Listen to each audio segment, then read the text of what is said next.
School आते हैं। पहले ऐसा था बच्चे लोग स्कूल नहीं आते थे क्योंकि वो स्कूल की भाषा को नहीं समझते हैं। सबसे बड़ी बात, जब बच्चे स्कूल आते हैं अगर अपने टीचर की बातें नहीं समझेंगे तो वो बैठ के क्या करेंगे, उसको बेकार लगेगा।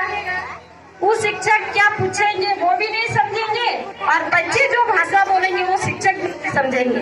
लेकिन हम लोग कोशिश कर रहे हैं, जो भी अदर लैंग्वेज के टीचर है जो दूसरी भाषा बोलती है उसको बच्चा का भाषा सीखना है।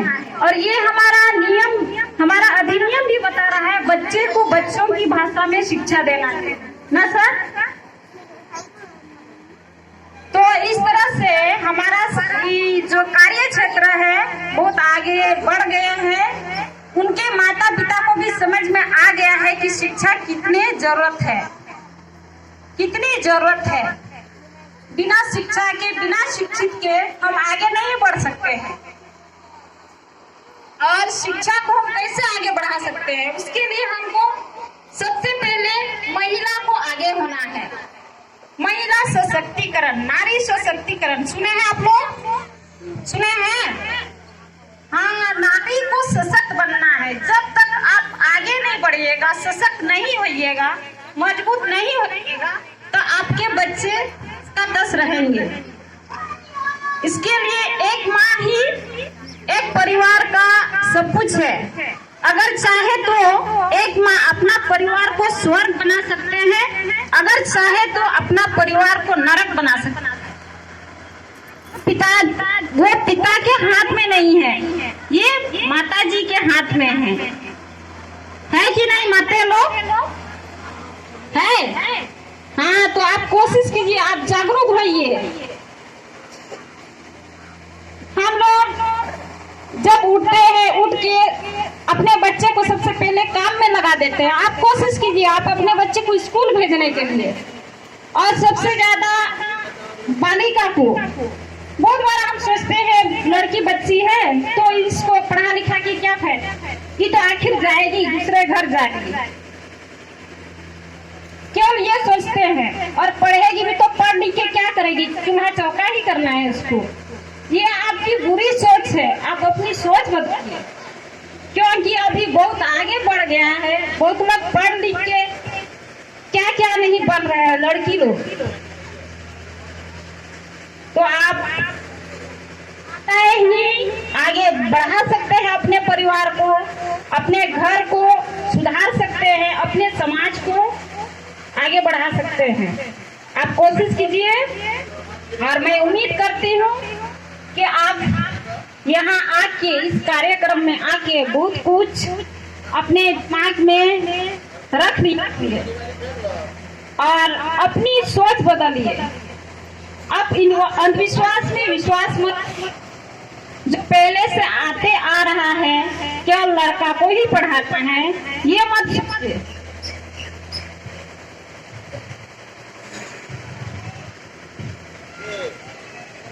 इसीलिए शिक्षा बहुत जरूरी है। बिना शिक्षित के हमारा रहन सहन भी गुजरा रहेगा।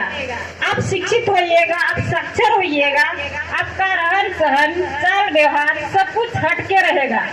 जो अनपढ़ है उनसे भी आपका बेहतर रहेगा। आपका जीने का तरीका, आपका रहने का तरीका, आपका चलने फिरने का तरीका, सब कुछ आपका अलग ही रहेगा।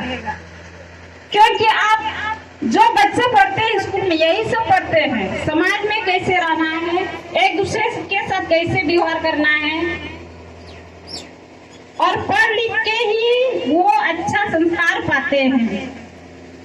और उसको पढ़ा लिखाने का कार्य उनकी माँ का ही है। तो इतना ही करके मैं अंत करती हूँ और उम्मीद करती हूँ कि आप सभी माताएं आप अपने बच्चे को स्कूल भेजिए। स्कूल के पहले आप आंगनबाड़ी भेजिए, क्योंकि आंगनबाड़ी में जब बच्चे को भेजते हैं तो कम से कम वहाँ उठने बैठने के लिए तो सीखते हैं। आंगनबाड़ी में यही है, ना कि वहाँ पढ़ाना कखगा, वो तो स्कूल में है ही। तो आप माता लोग, आप लोग कोशिश कीजिए अपने बच्चे को आंगनबाड़ी भेजिए। अब इसके बाद वहाँ 6 साल का हो जाएगा तो स्कूल चले जाएंगे। फिर स्कूल में तो है ही सुविधा, उतनी योजनाएं हैं। तो इतना ही कहकर मैं अंत करती हूँ।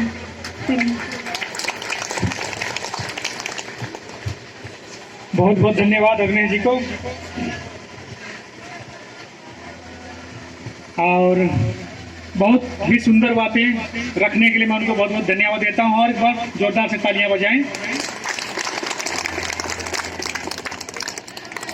अभी प्रेया अंत हो चुका है। अगर कोई आशा दीदी, आंगनबाड़ी सेविका सब चले गए, आशा दीदी से कोई अगर अपनी कुछ समझ को साझा करना चाहते हैं, कुछ बोलना चाहते हैं, तो उनके सादर आमंत्रित हैं यहाँ पे।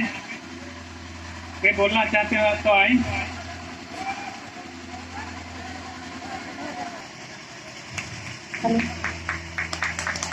जैसे दीदी बोली कि स्वच्छता, कुपोषण क्यों होता है? सबसे पहला में जबकि बच्चा माता गर्भवती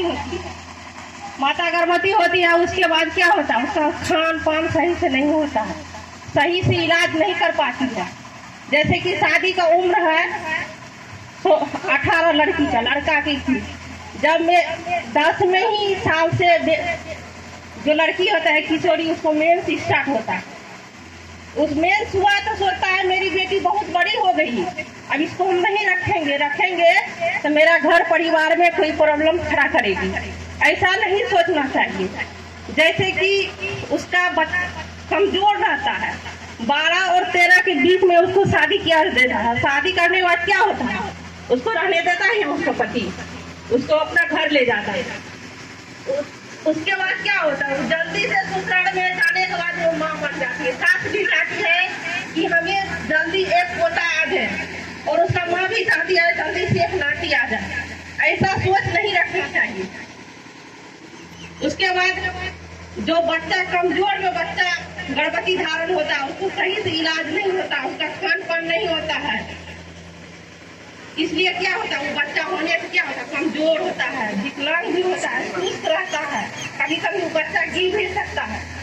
कुपोषण एक, जैसे शादी हुआ 18 में, उसका बाद 3 साल के बाद बच्चा पैदा करना चाहिए, 30 साल।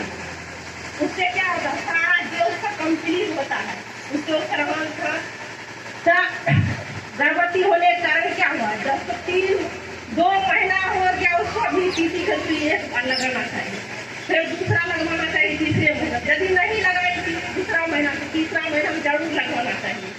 और चौथा है पटना के बीच में सुइया लेकर, ठीक है, और 180 गोली आयरन के खाना चाहिए, उतना तो खाती नहीं है। 20 का गोली खाया तो माथा थोड़ा सा घूम गया, चक्कर आया, बस खाना खोज, उसका चीज नहीं, 180 गोली खाना चाहिए। और कैल्शियम का टेबलेट आंगनबाड़ी में देती है दीदी, झांटी का कलर होता है, सारा टेबलेट और 4 जांच कराना चाहिए। जो HIV बीमारी है, HIV बीमारी जांच कराने के लिए यदि कहते हम नहीं जाएंगे, हम जांच नहीं करवाएंगे। HIV बीमारी इतना खतरनाक बीमारी है, जिसको रोग लग गया, वो गर्भवती को, उसको बच्चा को भी होगा, उसका पति को होगा, खास करके वो पति ही द्वारा होता है।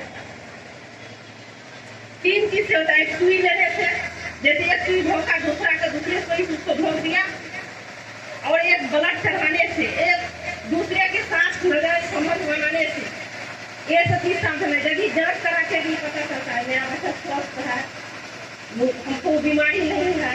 जिसको हो गया उसके बच्चा जन्म होने के बाद आधा घंटा के बाद उसको बच्चा को दवा चलता है। अल्ट्रासाउंड कराने क्या होता है, गाँव में महिला को बोलता है, पुराना जमाने में 5 बच्चा हुआ था, हम अल्ट्रासाउंड में किया, कोई चीजें खाए, इसको अभी हुआ कि क्या हुआ, जैसा अपना ही बेटी वैसा ही बहू है, उसमें फर्क नहीं सोचना चाहिए कि बेटी है ये बहू है, भेदभाव कभी नहीं रखना चाहिए। बहू जी की चाहिए जैसा मेरा मम्मी है वैसा मेरा सासू माँ, भेदभाव मना के नहीं रखना चाहिए। जांच कराने के बाद, जब डिलीवरी होने के बाद बहुत सारे चीज उपलब्ध है, जैसे अंतरा है, छाया है, मालाएं है, कंडोम है। एक बच्चा हुआ, दूसरे बच्चा 3 साल के बाद होना चाहिए।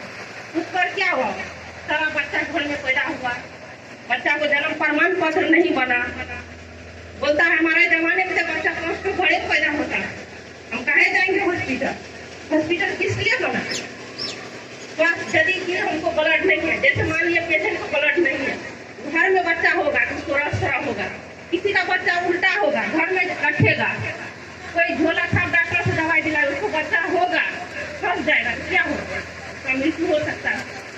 इसीलिए सारा डिलीवरी हॉस्पिटल में ही कराइए, और जांच जितना चार जांच है सब जांच भी कराना जरूरी है, और सही टाइम पर, जैसे बीसीजी सुई बोलते हैं ना, बीसीजी सुइया जो देगा है वो टीबी नहीं होगा, 1.5 महीना पेंटावायलेट और पीसीवी आईपीवी जो देता है वो 5 बीमारी से दूर करता है। पीसीवी सुई जो है निमोनिया टाइफाइड का है, जिसके कीमत है सरकार प्राइवेट में 7,000 रुपया, यहाँ तो 100 रुपया नहीं देती है किया देने के लिए, वो 3 सूच लगता है, 9 महीना पेंटावायलेट 1, 2, 3 3 बार दिया जाता है। उसके बाद 9वां से और 10वां महीना जब बच्चा होता है उसके बाद मार दिया जाता है, जिसको मार बोलते हैं, गोसे बाबा है थे, गोसे बाबा का छुआछूत माना, 10 रुपया ने खा, अगर अगरबत्ती जला कर रखा तो क्या 9वें महीना वो सुई देता है बच्चा को, जो बीमारी नहीं हुई। फिर उसके बाद 1.5 साल पर भेज रुपया दिया जाता है, उसके बाद 5 साल पर सुई दिया जाता है बच्चा को। खाली सुई देने से और खिलाने से नहीं, सुई से बच्चा को कोई कटाए तो पैसा लेके पूर्णिया में जाते नहीं, उससे बच्चा ठीक नहीं हो सकता। जैसे 6 महीना बच्चा हुआ और